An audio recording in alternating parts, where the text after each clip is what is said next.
Om Shri Sai Ram. In the September of 2022, my father will be turning 70. And even as he turns 70, we want to conduct what is called the Bhima Ratha Shanti. It's a beautiful ceremony that is done. You know, the Bharatiya tradition, the Sanatana Dharma has some beautiful traditions. Once you reach the age of 60, it's called the Shashtabdi Purti, the completion of 60, when husband and wife decide that we are now together as a couple to walk the spiritual path, no longer the material path. That is, the Vanaprastha ashram they would call in our scriptures. And then when you reach 70, you have the Bhima Ratha Shanti. When you reach 80, you have the Sahasra Purna Chandra Darshanam.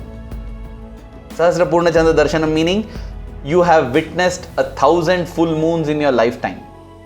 Because a full moon comes once in 28 days. So witnessing 1,000 full moons is not a mean achievement, it's a big achievement. So like these we celebrate in spiritual terms.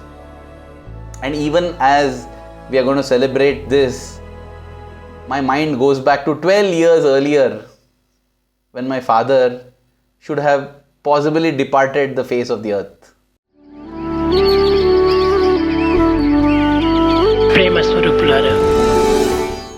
The 1st of October 2009, I got a phone call. I was in Prasanthi Nilayam.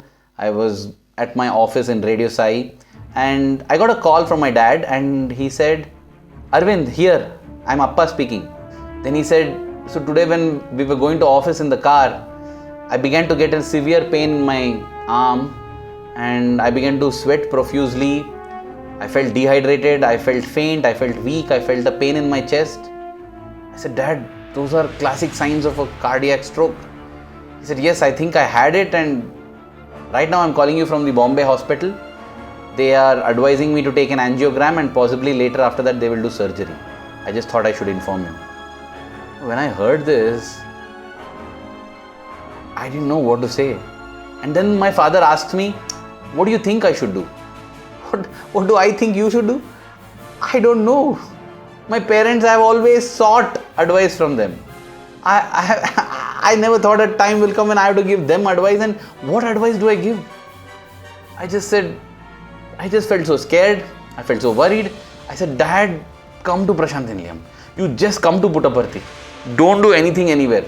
You come to Puttaparthi, come to Prasanthi Nilayam." When I said this, I did not think of the complications involved, because the doctors warned my father that he was in no situation to travel by flight.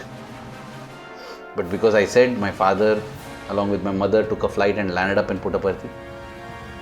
And that happened in the late evening.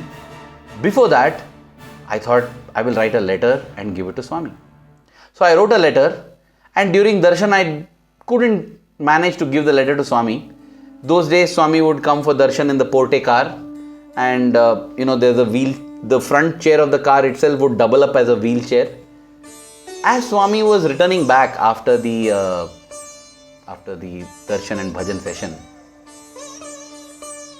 I decided that I won't be able to wait anymore. So I just got up and walked. I don't know if anybody had done such a thing before, but I got up and walked to Swami's car. And when Swami saw me, because they turned the wheelchair for it to go into the car, when Swami saw me, it was evident that he knew. He said, "Yes, give me the letter." I went and gave him the letter. It was from his body language, I knew that he knew. And yet I said, "Swami, father had a heart attack in Bombay." Swami said, "No, it's not a heart attack. It's just some..." These are the moments when we forget who Swami is. I said, "Swami, no Swami, the doctor said it's a heart attack, and I told my parents to come here, they're coming here." Swami said, "Okay, chustamu." Chustamu meaning we'll see. Okay, it's fine. And I was hoping that he'll give me some vibhuti packet or something.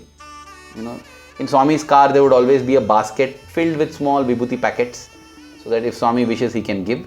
But Swami didn't give me vibhuti packet. The door closed and Swami left. My parents came, I took a room for them in the ashram.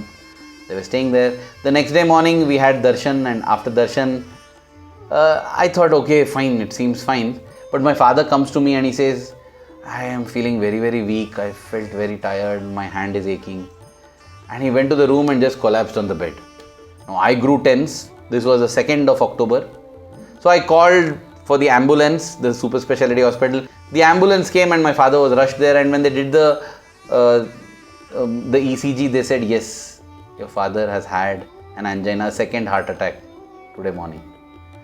Now I was like, oh my God, Swami said he didn't have heart attack. Now he's having a second heart attack. What is happening? What is happening? And I just couldn't believe that Swami is so casual about this. So I said, doctor, what do we do? He said, no, we have to do an angiogram, same thing what the doctors in Bombay said, to determine what it is, and later if needed we have to do the surgery. I said, yes doctor, please proceed. He said, no, unfortunately, the cath lab, that device is not functioning. We had called for the engineer, but today is a holiday. That's when I realized that the 2nd of October in India is Gandhi Jayanti, the birthday of the father of the nation. Every year actually I rejoice, because that's a holiday you get. But not this time. I was like, father of the nation is taking away my father, like father of Arvind is Gandhi Jayanti. It's the birth of the father of the nation, and here my father is in a very critical situation. So I asked the doctor what to do. The doctor said, you can take your father to the Bangalore Super Speciality Hospital. But that journey in the car might be difficult for him. I didn't know what to do. I pulled out my phone and called Brother Satyajit. Brother Satyajit used to stay with Swami. He had been blessed to serve Swami from 1995 or 96, I think, till the day Swami left. He was Swami's trusted boy.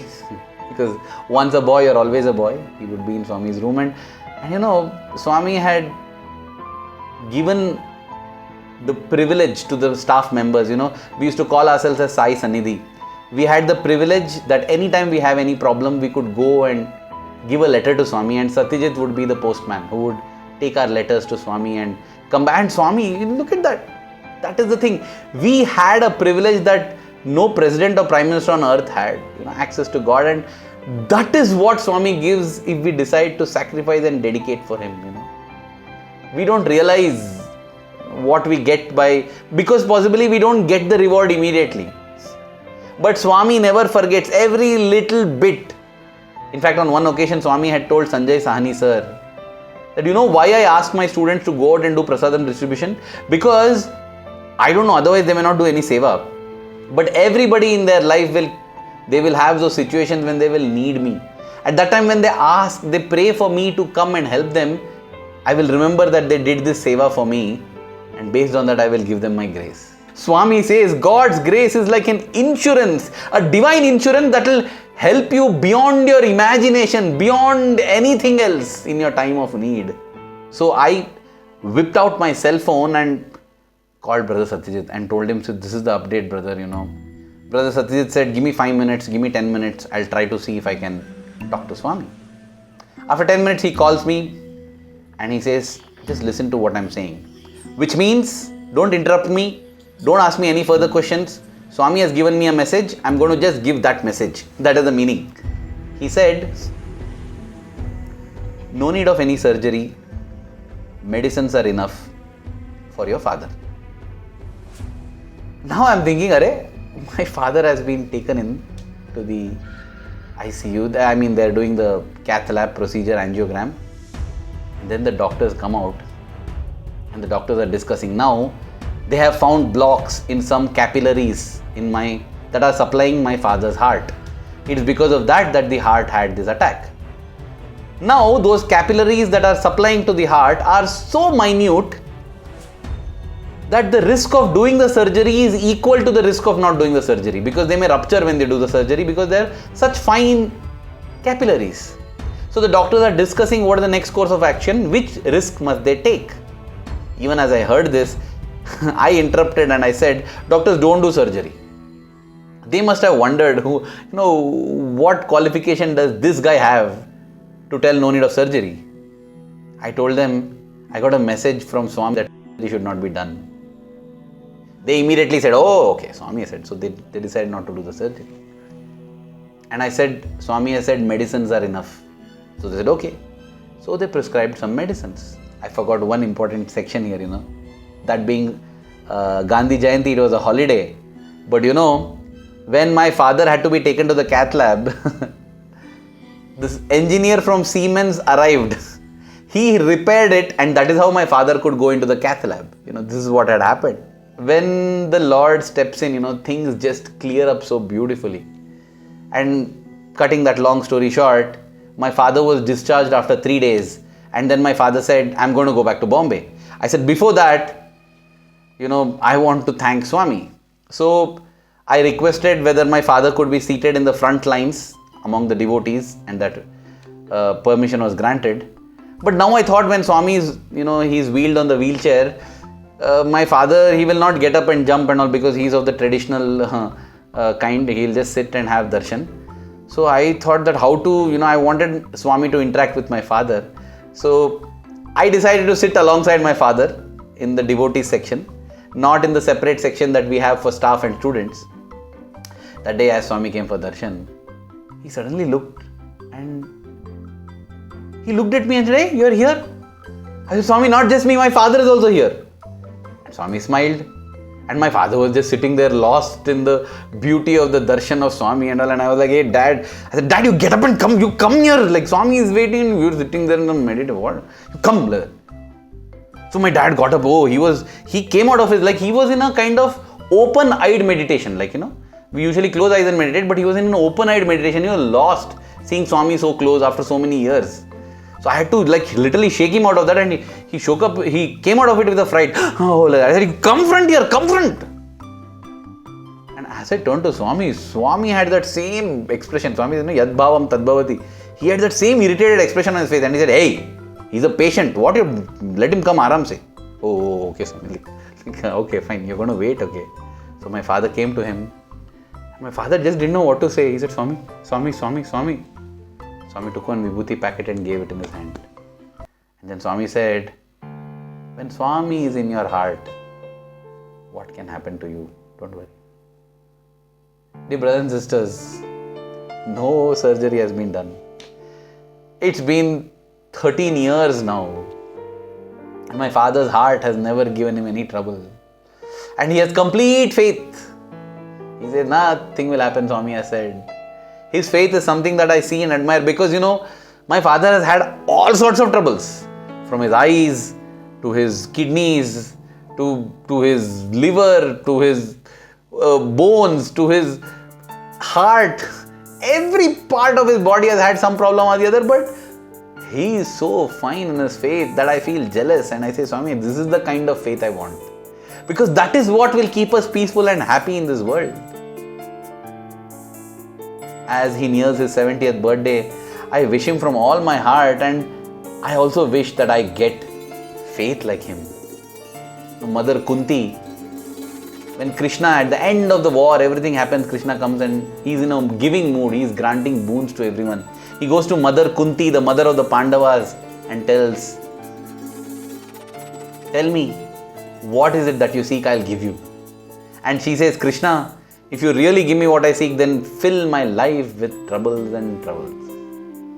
And Krishna is shocked. He says, you didn't have enough troubles in your lifetime. You're asking for more.